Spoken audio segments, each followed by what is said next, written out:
કઠલાલની આંગણવાડી છેલ્લા 3 મહિનાથી બંધ હાલતમાં હોવાથી બાળકોનું ભવિષ્ય અંધકારમાં મુકાયું છે। વડવાળા આંગણવાડી કેન્દ્રમાં 34 બાળકોની સંખ્યા હોવા છતાં માત્ર 4 બાળકોને જ ભણવા માટે બોલાવવામાં આવે છે। સ્થાનિકોએ આ અંગે આરોપ લગાવ્યો છે કે રહેણાંક મકાનમાં ભાડાના કરાર કરીને આંગણવાડી ચલાવવામાં આવે છે। 15મી ઓગસ્ટે આંગણવાડીનું ઉદ્ઘાટન કરવામાં આવશે તેવું આશ્વાસન આપવામાં આવ્યું હતું, જો કે હજુ સુધી આંગણવાડી કેન્દ્ર તૈયાર કરવામાં આવ્યું નથી। તંત્રની બેદરકારી અને લાલિયાવાડીના કારણે કઠલાલના બાળકોના ભવિષ્ય સાથે ચેડા કરવામાં આવી રહ્યું હોય તેવું લાગી રહ્યું છે।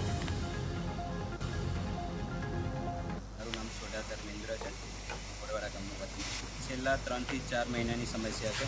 સખત આંગણવાડીનું મકાન બને 3 મહિના જેટલો સમય થઈ ગયો છતાં એનું ઉદ્ઘાટન થયું નથી।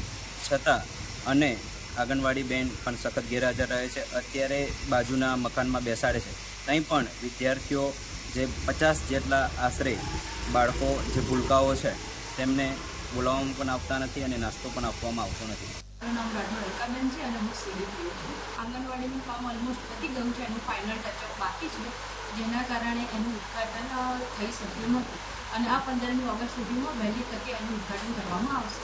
પ્રાઇવેટ જગ્યાઓમાં ચલાવવામાં નથી આવતી, એ ભાડા કરાર કરવામાં આવેલું છે અને આંગણવાડી ભાડે ચાલે છે। જ્યારે મકાન જર્જરિત હોય અને નવી આંગણવાડીનું જે બાંધકામ આપવાનું હોય છે તો એ સમય દરમિયાન વચગાળાના જે આપણે ઉપાય તરીકે આપણે એને ભાડે રાખી શકીએ।